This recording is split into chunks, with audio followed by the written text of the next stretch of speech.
Hello बच्चों, कल मैंने आपको इंट्रोगेटिव प्लस नेगेटिव के कुछ रूल्स बताए थे कि how to change into indirect narration. तो आपको लगभग 3 या 4 रूल्स बताए हैं। आज मैं आपको लास्ट रूल बताने जा रहा हूँ इंट्रोगेटिव प्लस नेगेटिव का। इसके बाद आपके इम्परेटिव सेंटेंस आज मैं स्टार्ट करूँगा। तो देखते हैं जो लास्ट रूल रह गया है, बहुत सिंपल रूल है, तो इसके बारे में आज हम डिस्कस करते हैं। तो देखिएगा, अगर रिपोर्टेड मैं आपको जो बताने जा रहा हूँ बड़े ही ध्यान से सुनिएगा इसको। और रूल है आपका इंट्रोगेटिव प्लस नेगेटिव का जो नेक्स्ट रूल है वो है आपका कि यदि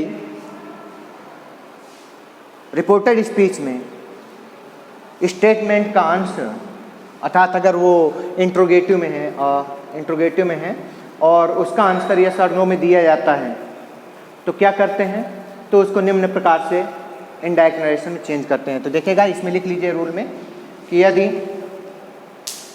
यदि किसी क्वेश्चन का आंसर रिपोर्टेड स्पीच में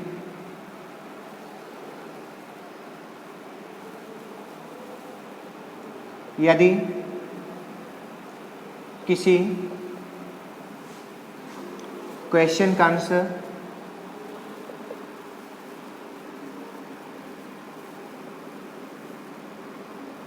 यस और नो में दिया जाता है, यस और नो में दिया जाता है, तो उसे निम्नलिखित प्रकार से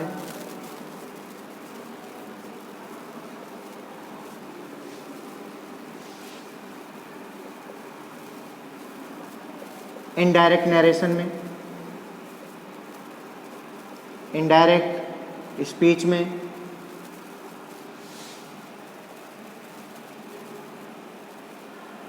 चेंज किया जाता है। तो इसके लिए for this let's see the example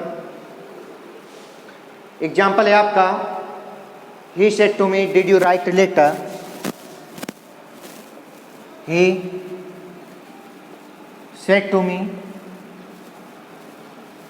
comma inverted comma, did you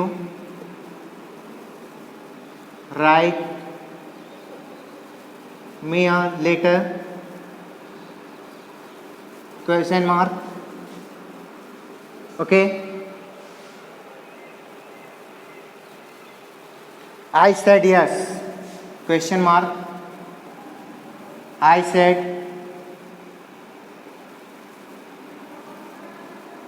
yes, inverted comma, close.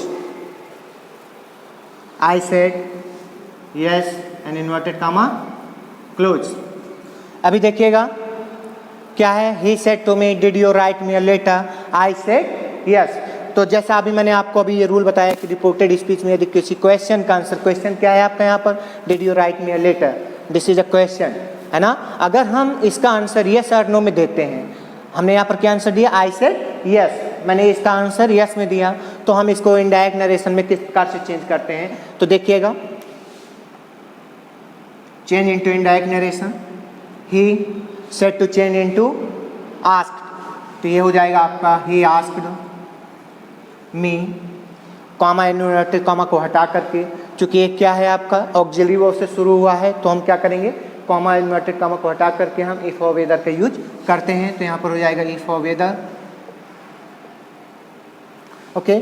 अब यहाँ पर सब्जेक्ट क्या है, सेकंड पर्सन है। सेकंड पर्सन अगर रिपोर्टेड स्पीच का सब्जेक्ट सेकंड पर्सन है तो उसको रिपोर्टिंग वर्ब के ऑब्जेक्ट के अकॉर्डिंग चेंज करते हैं। क्योंकि यहाँ पर जो रिपोर्टिंग वर्ब का ऑब्जेक्ट है वो फर्स्ट पर्सन है, तो रिपोर्टेड स्पीच का सब्जेक्ट यू भी फर्स्ट पर्सन हो जाएगा। तो यहाँ पर हो जाएगा आपका आई। तो ही asked me if whether I. अब चूंकि इसमें टेंस कौन सा है, टेंस है आपका पास्ट इंडेफिनिट। तो जब हम इसको इनडायरेक्ट में चेंज करेंगे, ठीक है, तो किसके अकॉर्डिंग चेंज होगा, अगर रिपोर्टिंग वर्ब पास्ट टेंस में है तो रिपोर्टेड स्पीच का टेंस बदल जाता है। तो अभी ये किस में बदलेगा, क्योंकि पास्ट इंडेफिनिट टेंस है तो past indefinite tense change into past perfect tense. तो ये आपका हो जाएगा I had written a letter full stop. अब इसके बाद में नेक्स्ट आता है आई सेड यस, अर्थात हमने इसका आंसर किस में दिया था, यस में दिया था। तो अब इसको भी हम वैसे ही चेंज करेंगे जैसे इस नरेशन को हमने चेंज किया है। तो देखिएगा ये आपका हो जाएगा I said that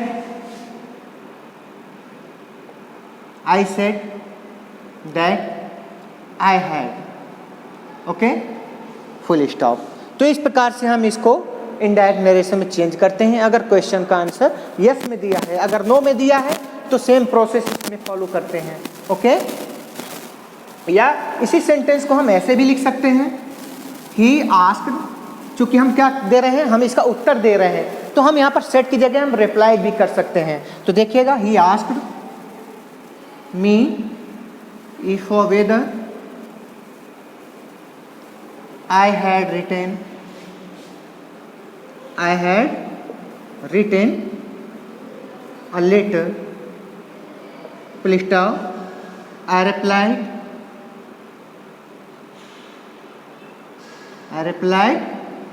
I had, okay. तो इस प्रकार से भी हम इस सेंटेंस को बना सकते हैं। अब इसका जो नेक्स्ट एग्जांपल है कि अगर कोई रिपोर्टेड स्पीच में जब कोई क्वेश्चन पूछा जाता है और उसका आंसर हम नो में देते हैं तो उसको किस प्रकार से चेंज करेंगे। तो let's see the next example number 2। She said to me can you do this work, she said to me comma inverted comma can you do this work.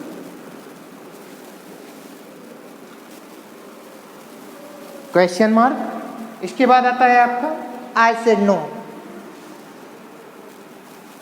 I said no inverted comma close. तो अब इस sentence को हम कैसे change करेंगे, हम इसको देखते हैं। शी सेड टू मी, तो यहाँ पर क्या हो जाएगा, शी आस्क्ड मी, यहाँ पर सेड टू की जगह आस्क्ड हुआ है, चूंकि ये क्या है ट्रांजिटिव वर्ब है, तो said to change into asked, inquired and other में भी चेंज कर सकते हैं। तो हमने यहाँ पर सेड टू को आस्क्ड में चेंज किया है, यहाँ पर हो जाएगा she said me, comma inverted comma को हटा करके हम यहाँ पर, चूंकि क्या है जो आपका रिपोर्टेड स्पीच जो दिया गया है वो किस में दिया गया है, वो आपका एसआर नो टाइप है, कैन से प्रारंभ हुआ था, तो ये सेंटेंस आपको ऑक्सिलरी वर्ब से प्रारंभ हो रहा है। तो हम क्या करते हैं, अगर कोई सेंटेंस, अगर कोई स्टेटमेंट या रिपोर्टेड ऑक्सिलरी वर्ब से प्रारंभ होता है या शुरू होता है, तो हम क्या करते हैं उसमें लिंकिंग वर्ब इफ और वेदर का यूज करते हैं। तो ये हो जाएगा आपका इफ और वेदर।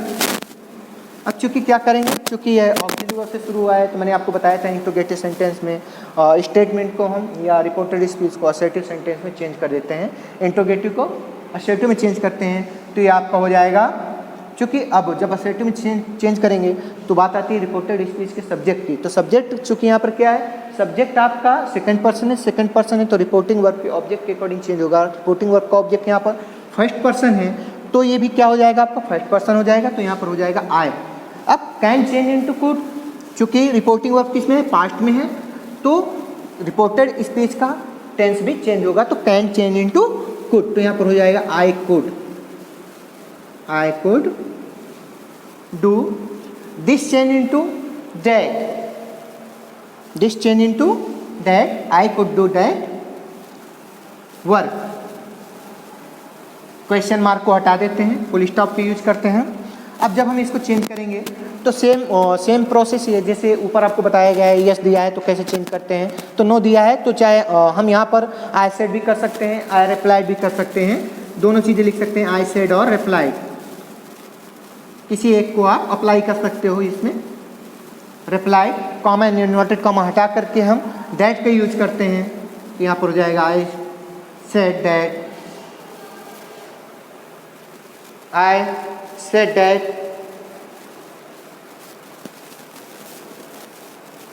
I couldn't.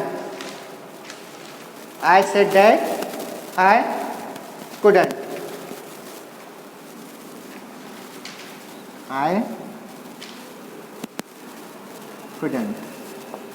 ओके, तो इस प्रकार से हम सेंटेंसेस को बनाते हैं। तो बच्चों आज से आपका ये इंट्रोगेटिव सेंटेंस आपका फिनिश होता है।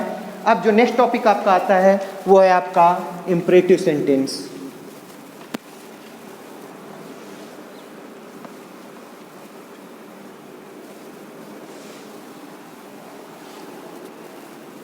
क्या है?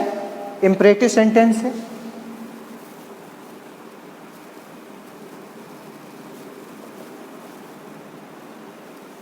Imperative sentence. इम्परेटिव सेंटेंस मतलब क्या होता है? आज्ञा सूचक वाक्य होता है इम्परेटिव सेंटेंस, जिसमें हम लोग जिसमें कमांड का भाव होता है, रिक्वेस्ट का भाव होता है, ऑर्डर का भाव होता है, सपोज, प्रपोज आदि आदि आते हैं, तो हम उसको इम्परेटिव सेंटेंस कहते हैं। तो इम्परेटिव सेंटेंस को हम कैसे डिफाइन कर सकते हैं? How can we define an imperative sentence? An imperative sentence in which, अर्थात हम कह सकते हैं कि इसमें क्या होता है, जिसमें कमांड का भाव होता है ना, अर्थात एन इम्परेटिव सेंटेंस, या किसे कहते हैं कि इम्परेटिव सेंटेंस क्या होते हैं जिससे कमांड का भाव व्यक्त हो, या हम कह सकते हैं कि ऑर्डर का भाव व्यक्त हो और रिक्वेस्ट का भाव व्यक्त हो, तो हम उसे इम्परेटिव सेंटेंस कहते हैं। तो हम कैसे इसको डिफाइन करते हैं तो मैं आपको बता रहा हूँ। A sentence which expresses some command, request, order etc is called an imperative sentence. Like that, sit down, go away, call the peon, run away, stand up, shut the door, shut the window, switch off the light, switch on the fan। तो इस प्रकार के जितने भी sentences होते हैं हम उन्हें इम्परेटिव सेंटेंस कहते हैं। इसमें एक विशेषता होती है, वो विशेषता क्या है कि इम्परेटिव सेंटेंसेस में सब्जेक्ट का लोप होता है, अर्थात इसमें सब्जेक्ट नहीं होता है। सब्जेक्ट क्यों नहीं होता है? क्योंकि this is conversation between two people, है ना, जो आमने सामने होते हैं, तो उस कन्वर्सेशन को ही इम्परेटिव सेंटेंस कहते हैं। तो यहाँ पर क्या है, चूँकि सामने वाले से बात करते हैं तो इसमें सब्जेक्ट का लोप होता है। अगर समटाइम्स क्या होता है, अगर कभी कभी ऐसा भी होता है कि हम जब किसी समूह में किसी पर्टिकुलर पर्सन से बात करते हैं तो हम उसे संबोधन के रूप में लिखते हैं, और जब संबोधन के रूप में लिखते हैं, ठीक है, तो उसको सब्जेक्ट रूप में नहीं लिखा जाता है, उसको लास्ट में यूज करते हैं संबोधन को। तो एटलीस्ट क्या होता है, एटलीस्ट इम्परेटिव सेंटेंस में सब्जेक्ट का लोप होता है। सब्जेक्ट होता है लेकिन सब्जेक्ट छिपा हुआ होता है। तो हम आपका इम्परेटिव सेंटेंस स्टार्ट करेंगे। तो इम्परेटिव सेंटेंस के बारे में आज मैंने आपको जानकारी दे दिया है। इम्परेटिव सेंटेंस के बारे में मैंने आपको जानकारी दे दिया है, और मैं आपका कल इम्परेटिव सेंटेंस स्टार्ट करूंगा। Okay, thanks.